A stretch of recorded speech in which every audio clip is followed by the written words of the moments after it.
Hola a tothom i benvinguts a Fins als Pistons, on us portarem els resums del Dakar Clàssic 2025. Dia llarg pels nostres competidors on van fer més de 800 quilòmetres d'etapa, amb molts trams de regularitat molt ràpida per terrenys molt abruptes. Escoltem els nostres companys a veure quines han estat les sensacions. Hem tingut poca cobertura, així que tenim poques imatges. Hola, amics de Fins als Pistons. Us dono la benvinguda des del briefing, que hem acabat de recollir la nostra medalla. Per tant, això és el millor presagi i augura una mica la tònica del dia, que ha estat bé, hem guanyat. Ha sigut molta regularitat, el pal s'endona molt bé, una navegació. Estem contents. Hem començat el dia amb algun problema mecànic i això ens ha fet patir una mica.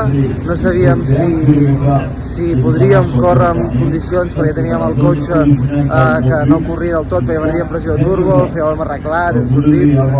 Però això és molt llarg. La bona notícia, si heu estat seguint una mica les sensacions d'aquests dies, és que ahir vam tinc un problema mecànic que ens ha regalat la tercera posició, doncs hem recuperat la segona posició, hem retirat punts al primer, per tant, molt bé, hem guanyat 3 dies de 4, estem supercontents, però això és molt llarg, han de passar moltes coses, passaran moltes coses, com sempre dic, i CL Dakar. Adéu! Hola, bona nit, soc el Xavi Ribas, copilot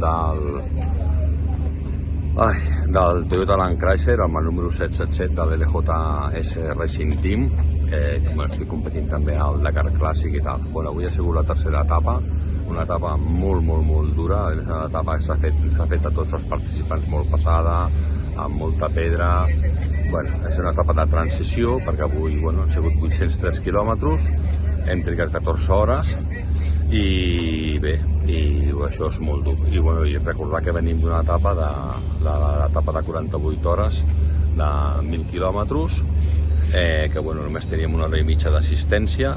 Aquí darrere es veu el nostre cotxe, part de l'equip, el camí d'assistència, l'autocaravana per dormir, això és un luxe.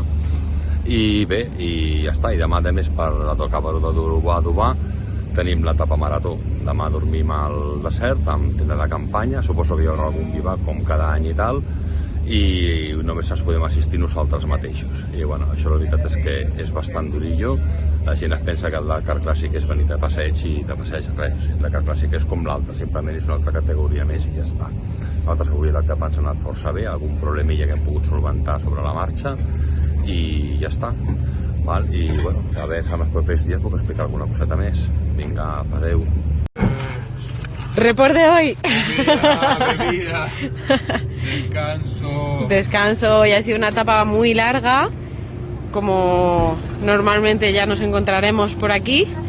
Hemos tenido 4 tramos de regularidad, 2 de casi 110 o casi 120 kilómetros y una navegación de 44. Muy bien, nos ha ido bastante bien. A ver qué tal. En resultados de H2 creo que hemos quedado entre primero y segundos. Así que vamos a esperarnos a ver qué tal. I problemes per Giral i Pedrals, que han perdut molt de temps a l'hora de canviar una de les rodes on tenien un gran problema, però ho han pogut resoldre i han arribat al bivac. Bones notícies per la tripulació de l'Elefant Rosa de Tavi Ramon, que han aconseguit aquesta primera posició de camions a la general altre cop i continuen lluitant pel top 10. Bones notícies per l'equip de Puigmal i Bocú, que deixen enrere els problemes mecànics i tenen una etapa molt agradable, remuntant i aconseguint bona posició a la categoria de camions. Els bons resultats d'avui fan que Carlos Santaolalla i Jan Rosa aconsegueixin la segona posició a la general altre cop. Segona posició en aquesta especial per Joan Morera i Lídia Ruba, que aconsegueixen, gràcies a això, aconseguir aquesta quarta posició a la general, fent una remuntada. Seguim veient com més de la meitat dels nostres competidors aconsegueixen estar en aquest top 20 dels clàssics, tot i que encara queda molt Dakar per endavant i aquestes posicions poden variar i tant de bo tinguem molts més èxits per part d'ells. L'etapa 4, la primera part d'una segona marató que es fa en aquest Dakar Clàssic, on ja per fi tenim el primer d'un test, on posaran a prova les habilitats dels pilots per navegar i sobretot per surfejar aquestes dunes. Al final d'aquesta etapa 4 tindran un bivac molt senzill sense assistència mecànica, per tant qualsevol reparació l'hauran de dur a terme ells mateixos. Recordeu de seguir-nos a Fins als Pistons a Instagram per estar alerta a totes les novetats del Dakar. Ens veiem al pròxim resum.